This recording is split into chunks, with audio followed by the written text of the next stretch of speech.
Hello दोस्तों, स्वागत है आप लोगों का हमारे ऑनलाइन क्लासेस में। तो दोस्तों, जैसे कि हम लोगों ने लास्ट टाइम पे देखा था कि जो हमारा कॉस्ट अकाउंटिंग था वो हमने स्टार्ट किया था और कॉस्ट अकाउंटिंग में हमने सारी चीज़ें जान ली हैं, बेसिक से उसका हो चुका है। लास्ट टाइम पे हमने कॉन्सेप्ट देखे थे, कॉन्सेप्ट भी आप लोगों को आई होप समझ में आए होंगे। चलिए, अब हमारा जो पॉइंट है, हमारा कॉस्ट अकाउंटिंग का जो अगला महत्वपूर्ण जो हमारा टॉपिक है वो है हमारा element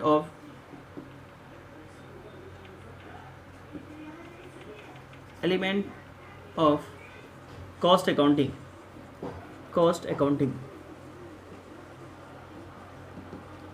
element of cost accounting जिसे हम लोग बोलते हैं लागत लेखांकन के तत्व।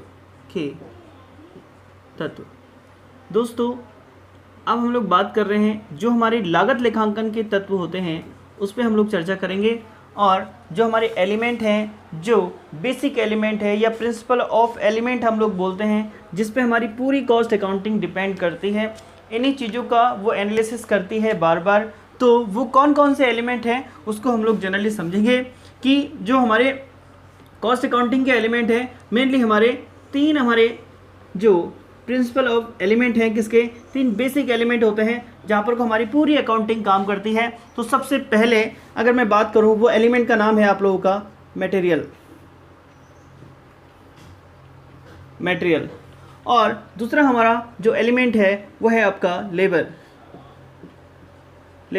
और तीसरा जो हमारा एलिमेंट आता है वो आता है हमारा एक्सपेंसेस या अदर एक्सपेंसेस, या एक्सपेंसेस ले सकते हैं, एक्सपेंसेस। तो दोस्तों, ये तीन हमारे मेजर एलिमेंट हैं किसके, कॉस्ट अकाउंटिंग के। अगर हम लोग बात करें मटेरियल, या फिर हम इसे कहीं कहीं आप लोगों का डायरेक्टली मटेरियल कॉस्ट लिखा होगा या लेबर कॉस्ट लिखा होगा यहाँ पे को, ठीक है। और अगर हम लोग बात करें एक्सपेंसेस या फिर अदर एक्सपेंसेस के नाम से, या हम लोग इसे अदर एक्सपेंसेस भी बोल सकते हैं, अदर एक्सपेंसेस।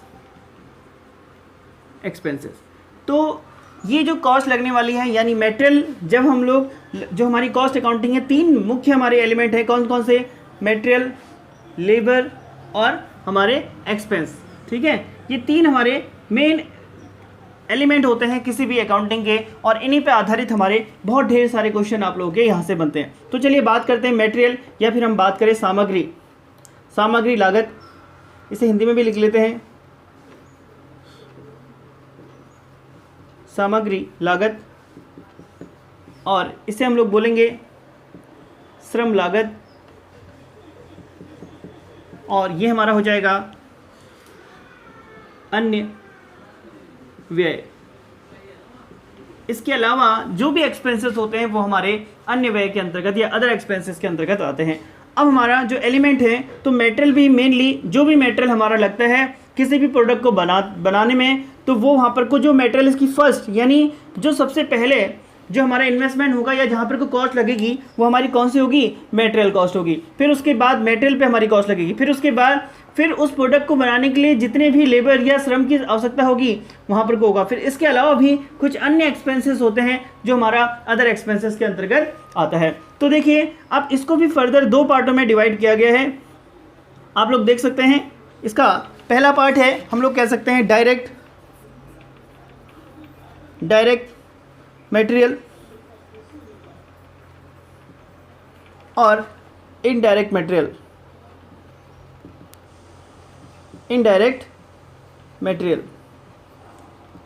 सेम थिंग ऐसे ही हमारा लेबर का भी होगा। डायरेक्ट मटेरियल यानी बात करें प्रत्यक्ष सामग्री, अप्रत्यक्ष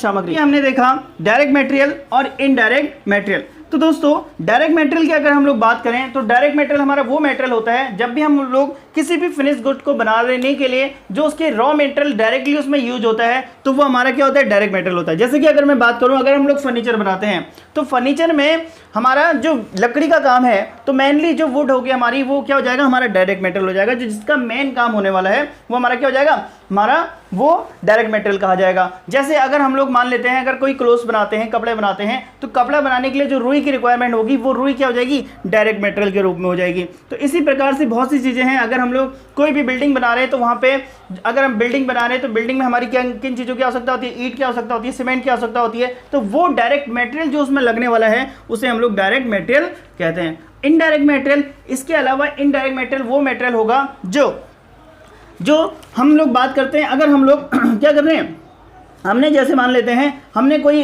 फर्नीचर के रूप में अगर हम लोग यूज कर रहे हैं, फर्नीचर में हमारी लकड़ी अगर क्या हो गई, डायरेक्ट मटेरियल हो गया, तो लकड़ी के अलावा और चीज़ें जो उसमें लगने वाली हैं, जैसे कील लगने वाली है, पॉलिश लगने वाली है, ये सारी चीज़ें क्या हो जाएंगी, इनडायरेक्ट मटेरियल के अंतर्गत हो जाएगी, जो उसका मेन काम में नहीं होती है। अन्य चीज़ें जो मेन जो उसका मटेरियल है उसको छोड़ के अन्य जो चीज़ें होंगी वो हमारी इनडायरेक्ट मटेरियल के रूप में आ जाती है। अब बात करते हैं सेम थिंग हमारा यहाँ पर को भी, हमारा लेबर में भी हमारे दो इसके मेन पॉइंट होते हैं। एक आता है आप लोगों का डायरेक्ट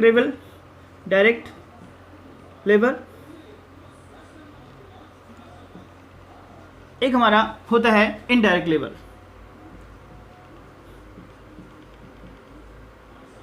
इनडायरेक्ट लेबर प्रत्यक्ष श्रम और अप्रत्यक्ष श्रम। तो दोस्तों सेम हमारा यहाँ पर को भी दो पार्टों में डिवाइड किया गया है। लेबर वाले जो हमारा सेकंड एलिमेंट है लेबर, जो हमारा लेबर जो डायरेक्ट लेबर होगा और इनडायरेक्ट लेबर।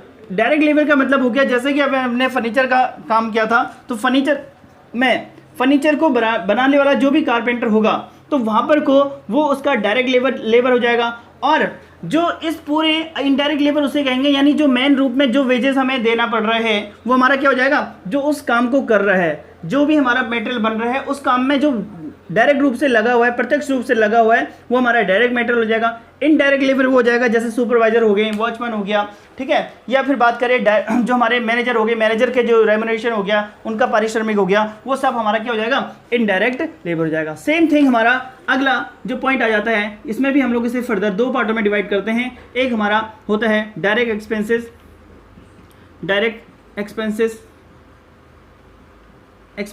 और इनडायरेक्ट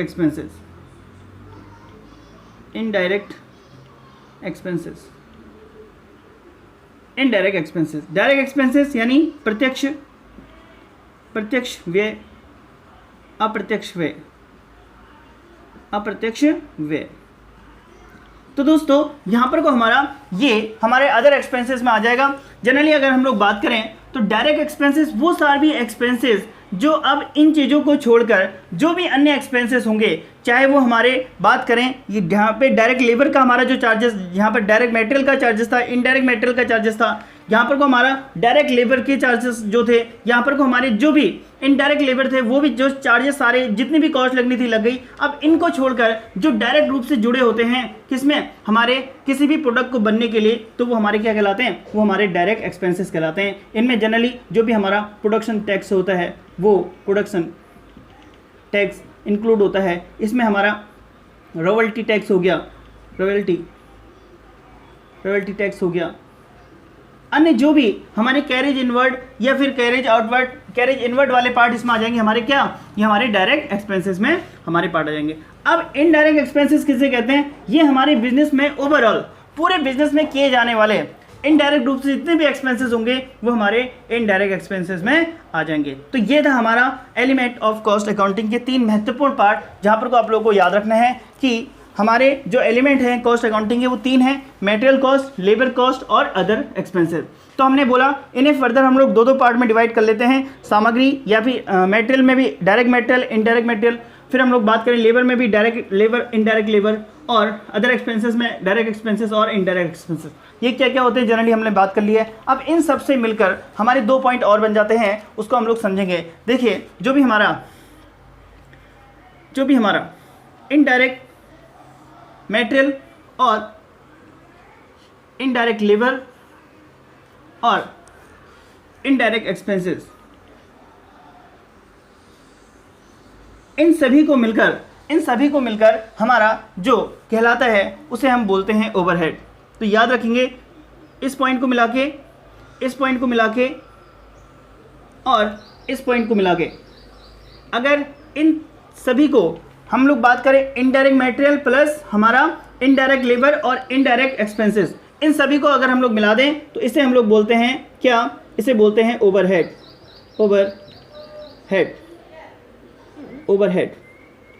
ओवरहेड। अब ओवरहेड जिसे हम लोग हिंदी में बोलते हैं ऊपरी व्यय। तो इन तीनों चीज़ों को मिला के हमारा क्या बन जाता है, ओवरहेड बन जाता है जनरली।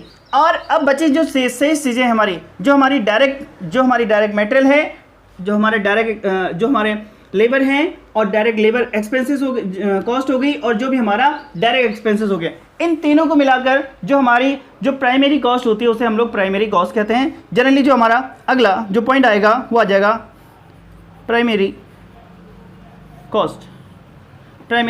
तो ये प्राइमरी कॉस्ट में किन किन चीज़ों को ले लेंगे हम लोग, डायरेक्ट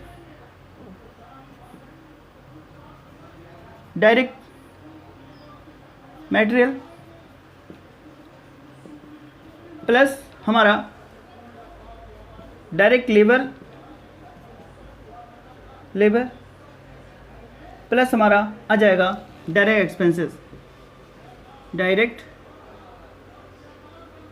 एक्सपेंसेस। तो दोस्तों इन चीज़ों को मिल जाएगी, ये सभी चीज़ों को मिलाकर हमारा बन जाता है क्या, ये बन जाता है हमारा प्राइमरी कॉस्ट, जिसे हम लोग बोलते हैं प्राइमरी कॉस्ट, ठीक है, या मूल लागत, इसे हम लोग हिंदी में बोलते हैं मूल लागत। जो हमारी मूल लागत होंगी इन सभी को मिला दें तो ये हमारी जो है प्राइमरी कॉस्ट होता है। यहाँ से सिंपली आप लोगों का एक क्वेश्चन आप लोगों को देखने के लिए मिल जाएगा। अगर हम लोग ओवरहेड की बात करें, क्या लास्ट पॉइंट आ रहा है, एक बार देख लेते हैं इसको। चलिए ठीक है, चलिए बात करते हैं। हम लोगों ने बात करी कि अगर हम लोग प्राइमरी कॉस्ट की बात करें तो जितने भी हमारी डायरेक्ट एक्सपेंसेस होंगे या डायरेक्ट कॉस्ट होगी उन सबको मिलाकर हमारी क्या बन जाती है, प्राइमरी कॉस्ट बन जाती है या मूल लागत हमारी बन जाती है। और हमारा ओवरहेड की बात करें, ओवरहेड को भी अभी हम लोग जो है डिवाइड करेंगे और उसको हम लोग अगले पेज में देखते हैं। तो ये सारी चीज़ें आप लोग को इस पेज में समझ में आई होगी कि जो भी हमारे एलिमेंट है कॉस्ट अकाउंटिंग के, वो तीन महत्वपूर्ण जो हमारे जो पॉइंट है, मटेरियल, लेबर और एक्सपेंसेस। तो इन्हीं को फर्दर हमने कई पार्टों में डिवाइड करा। डायरेक्ट मटेरियल क्या होता है ये बता दिया है, इनडायरेक्ट मटेरियल क्या होता है वो भी बता दिया है। डायरेक्ट, अब देखिए इनका रिलेशन है डायरेक्ट मटेरियल। अब जैसे डायरेक्ट मटेरियल में हमारा वुड्स हो गया, या फिर बात करें जितनी भी हम चीज़ें फिनिश गुड को बनाने के लिए जिन चीज़ों की जो चीज़ महत्वपूर्ण होती हैं, जिन चीज़ों से फिनिश गुड तैयार होता है, वो सभी चीज़ें हमारी क्या कहलाती हैं, वो हमारी डायरेक्ट मटेरियल कहलाती हैं। और वो भी इनमें वो छोटी छोटी चीज़ों को छोड़ दिया जाता है जिनकी कीमत बहुत ही कम होती है। अदरवाइज जो इसका मेन काम होता है, जैसे मैंने बोला कि बिल्डिंग बनाने के लिए हमें ईंटों की ज़रूरत होती है तो ईंटों को शामिल कर लिया जाएगा, और जैसे सीमेंट की ज़रूरत है सीमेंट को भी शामिल कर लिया जाएगा। अब बात करें जो वहाँ पर कोई टूल्स यूज हो रहे हैं तो उनको हम लोग इसमें कंसिडर नहीं करते हैं, तो आप लोग याद रखेंगे। तो उसी प्रकार हमारा जो लेबर हो गया और अदर। अब देखिए यहाँ पर को मैंने बोला जितने भी हमारे इनडायरेक्ट मटेरियल में इनडायरेक्ट मटेरियल और इनडायरेक्ट लेबर और इनडायरेक्ट आपका एक्सपेंसेस, इन सभी को मिलकर हमारा क्या कहलाता है, ओवरहेड कहलाता है। ओवरहेड भी हम लोग फर्दर कुछ पार्टों में और डिवाइड करते हैं, उसको देखते हैं। अब यहाँ पर को हमने साथ साथ में ये भी जान लिया कि प्राइमरी कॉस्ट किसे कहते हैं। प्राइमरी कॉस्ट जितने भी हमारी डायरेक्ट कॉस्ट या मूल लागत है जिसे हम लोग बोलते हैं, जितनी भी हमारी डायरेक्ट कॉस्ट लगी होती हैं, चाहे वो डायरेक्ट मटेरियल हो, डायरेक्ट आप लोगों का लेबर हो या फिर डायरेक्ट एक्सपेंसेस हो, उन सबको मिलाकर हम लोग उसे कहते हैं प्राइमरी कॉस्ट। चलिए अब हम लोग जान लेते हैं ओवरहेड को।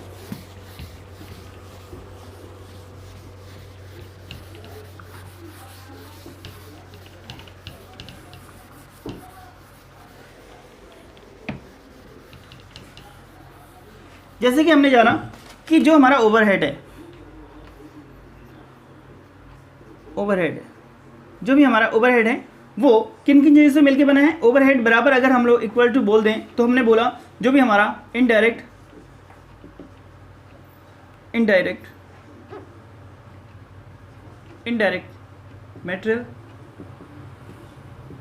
मटेरियल कॉस्ट प्लस इनडायरेक्ट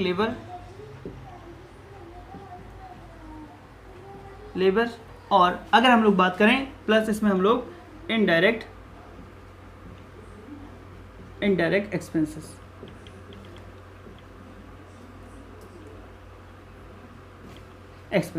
इन तीन चीज़ों को मिलकर बन जाता है हमारा क्या, ओवरहेड। लेकिन अगर हम लोग ओवरहेड की बात करें, ओवरहेड, तो हमने बोला इन सभी जितने भी हमारे अप्रत्यक्ष या फिर इनडायरेक्ट हमारे जितने भी कॉस्ट हैं उनको मिलाकर हमारे ओवरहेड बन जाते हैं। यहाँ पर कोई इनडायरेक्ट हमारे कॉस्ट आप लोग सबके आगे लगा सकते हैं। तो ओवरहेड या फिर हम बात करें ऊपरी व्यय, जितने भी हमारे ऊपरी व्यय होते हैं वो हमारे कौन कौन से होते हैं मेनली, इसको भी हम लोग फर्दर 3 पार्ट में डिवाइड कर देते हैं। तो हमारा सबसे पहला आ जाता है जो है फैक्ट्री या प्रोडक्शन ओवरहेड, और दूसरा हमारा आ जाता है ऑफिस एंड एडमिनिस्ट्रेशन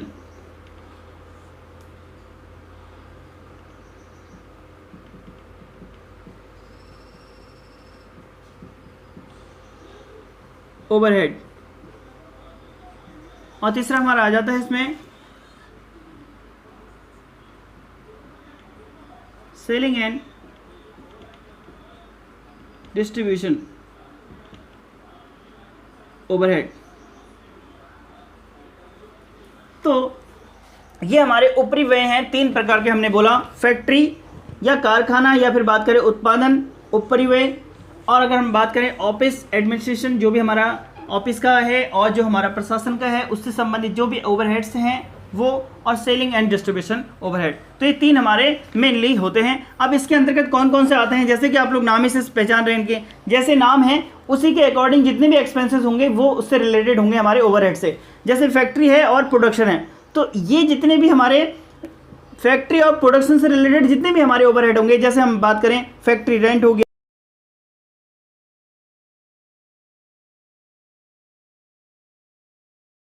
एक्सपेंसेस। तो दोस्तों हम लोगों ने देखा कि यहाँ पर को जो भी हमारे फैक्ट्री या प्रोडक्शन से रिलेटेड ओवरहेड हैं, जैसे ये मैन है, इसकी बहुत लंबी लिस्ट है, मैं आप लोगों को सेंड कर दूंगा। जनरली फैक्ट्री रेंट, अगर हम लोग फैक्ट्री में जो रेंट होगा उसमें, तो वहाँ पर को जो हमारा फैक्ट्री रेंट हो जाएगा, लाइटिंग और पावर हो जाएगा, और अगर हम बात करें स्मॉल टूल्स हो जाएगा। अब इसमें रिपेयरिंग, मेंटेनेंस, मशीन ऑयल, और बात करें सैलरी ऑफ मैनेजर्स जो वहाँ पर को पारिश्रमिक दिया जाता है किसको, मैनेजर्स को या फोरमैन को, और बात करें ट्रेनिंग एक्सपेंसेस जो कि किससे संबंधित होगा, हमारे फैक्ट्री प्रोडक्शन से। अब बात करते हैं हम लोग जो हमारा अगला जो ओवरहेड है वो हमारा ऑफिस एंड एडमिनिस्ट्रेशन ओवरहेड है, इसको हम लोग समझ लेते हैं। तो देखिए ऑफिस एंड एडमिनिस्ट्रेशन में जो भी हमारे लीगल एक्सपेंसेस होंगे,